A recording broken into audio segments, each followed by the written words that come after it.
Hi, I'm Professor Leah Ruppanner. As a sociologist, I've made it my life's mission to take down every ridiculous gender myth out there. Like, do pretty people get paid more, or are women better multitaskers? This is MissPerceived. On today's episode, I'm going to say something controversial. I'm going to give you some harsh truths. I'm going to give you some advice.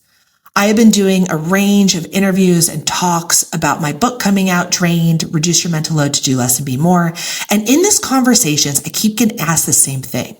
Where do I go for support? It all feels overwhelming. Who can I turn to? And one of the answers is, I often feel like I can't turn to my parents. They just don't get it. They don't understand what I'm going through. And it just leads to more conflict. I'm here to tell you, you're right. And you need to stop. Stop asking other generations for advice on your life. They don't know. They don't understand. They can't help. And the reason they can't help is because the world you're living in right now is so different. It's so ever changing. It's so quick to change and shift and move. And no one has lived in a time that is this rapid. No one has lived in a time that is this complex. I've said this to you on other episodes that yes, of course, there was always big conflict, big difficulties and challenges, but never before has there been this combination of factors coming together that make it absolutely impossible to talk across generations, to have the same experiences, even if we're living in the same time, even if we're doing the same things that maybe your parents did, like trying to have a career where both people are working while simultaneously having children, or, trying to build a life where you want to have the same stability and security and economic stability that your parents wanted. And even when we go down generations, let's say we all want the same thing. Let's say the answer is, here's what we're all searching for. We're all searching for economic stability, love, hard work, a good job, and a life where you feel like you matter, and you're making progress. Let's say everyone's looking for that. Well, if you go to your parents and try to talk to them about that, and they're trying to understand what's happening in the world right now, they didn't live in this world. They didn't live in a world where overnight you end up in political conflict, where overnight a pandemic comes through and shuts down schools, changes the way we live, changes the way we work. And then guess what? We get a vaccine, incredible. And then all of a sudden we're supposed to go back to life as normal. There's an incredible amount of conflict that's happening right now, trauma and reckoning about what kind of world do we want to live in, given the incredible speed and pace of change. And so when I hear people say, I just can't get the support I need when I go intergenerationally, I'm saying to you, you're on a fool's errand because you do not have the same understanding of the world, because you are not living in the same world. And so you can keep going there for support, but in the end, you're going to get told advice about things that happened of a different generation, of a different time, that don't resonate and actually can make you feel isolated, can make you feel dismissed, can make your feelings feel minimized. And simultaneously, if you go down generations and you try to talk to your children about what's happening in their worlds, you may feel like an outsider there, because the things that they are facing, they're thinking about, are actually so incredibly different to the world in which you are living in, the world in which you built your life and your childhood and your career and your entry into adulthood. And so the answer is, you're all going to be seeing a different world. You're all going to have misunderstandings unless you understand that these are going to be misunderstandings. Let me tell you what that might feel like for you, or let me take a guess. You're overwhelmed, you're exhausted, you just want some support, someone to tell you, I know, it's terrible, it's awful, and I don't know how you're doing it, or you're doing a good job, and I'm so proud of you for enduring it. But instead you get some sort of advice about why you didn't save enough for your retirement, or why didn't you actually prepare for that pandemic? Why did you not have $57 million in your bank account prepared for the fact that you're going to get knocked out of your job at 45, can't find your new job, are spending multiple years on the labor market, can't figure out what it is that you have or don't have. You're too old for some jobs, but too young for others. Why didn't you just actually prepare for that or save for that? It's terrible advice because the world is too complicated right now. So if you're going back in and you're looking for that advice or you're looking for that support and you're getting told, well, you fucked this up, then the short answer is you then have the whole burden of the problem still sitting on your shoulders. And part of that is that person that you're going to didn't live in this world and can't understand it. They lived in a time in which economic prosperity was big, in which access to, every generation was supposed to do better than the last. And there was a long march toward that. But I don't think that those rules are here anymore. What this means is you are balancing an incredible demand at the expense of your health and well-being, that you feel overwhelmed and overloaded. It ends up feeling like you are solely responsible. The weight of everything is on your shoulders. And in addition to that, you're forward thinking that that's the person you're going to have to care for, but that feels challenging. And what is that going to look like when you're there every day being their support person? And in addition to that, if you go in and have the conversation and it leads to misunderstanding and disagreement, you're doing the mental load of relationship hygiene. You're doing the mental load of emotional support. You're trying to think about your own emotions, your own problems. But then how do you go back in and repair with that person, generationally up or generationally down? That is a mental load that is overwhelming. And what I will say to you is, when I was thinking about this, because I keep hearing this thing, and I have experienced it myself, right? That there is a very difficult moment of talking intergenerationally about your lived experiences, what's happening for you and how stressful it is. Like for me, it was like, hey, you know what's kind of hard is like, I got my degree and then there was the great financial crisis, the GFC. So I couldn't get a job for years. I didn't have any retirement for all of my 20s because I was searching for something, but I had a PhD. Isn't that crazy? You have a PhD, but you're not employable. And then, just when you feel like you get your wings going, you feel like you're finally making some progress, COVID-19 happens, the world shuts down. Once again, economic precarity. No one knows what's going to happen. And then you get your wings back again. All right, let's go. I have endurance. I can keep going. I'm a tough person. Then generative AI comes in and you're like, is my job even going to exist anymore? That's my generational experience, but no other people aren't experiencing the same thing, so they can't totally understand.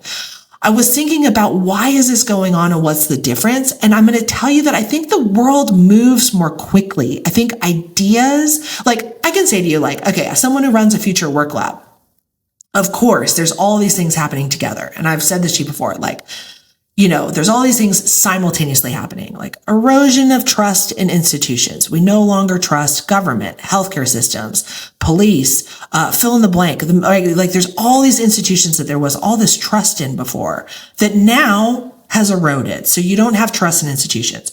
You have, changing climate, right? There is this existential threat of climate change that's coming that then draws on your mental load. What is that going to be? What is it going to look like? Will my children be safe? Will I be safe? Should I buy a house by the beach? Am I in a flood zone? Am I going to have water? All of this mental load to that. Then in addition to that, you have this demographic crisis that's coming, right? There's an aging population, older adults who are going to actually need care. Those are your parents, your aunties, your uncles, your friends. Who's going to do that care? Are they going to be okay? And who's going to pay for it? Is it going to be me? Is it going to be them? You have a total changing workforce culture. You have this bifurcation of the workforce where some people can maintain jobs. Some people can't get them. You have the rise of the gig economy.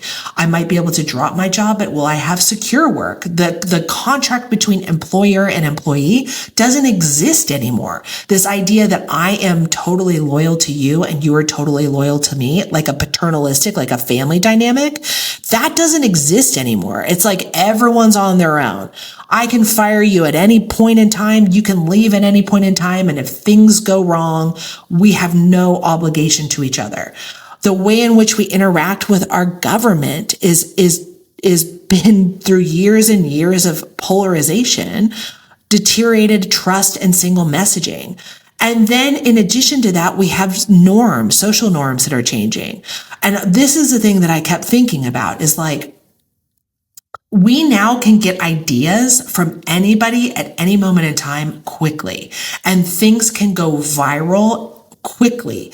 And so, whereas think about like in the past, like maybe in the past I would have some idea of like, hey, I think actually we should have equality with women and men. If I lived in like the 1200s, I might say that to my friend and maybe the friend's friend, but I can't write it down. I can't spread it around the world. And so it dies with the three of us. But now we live in a world that is so interconnected and information, it's actually flatter in terms of the voices.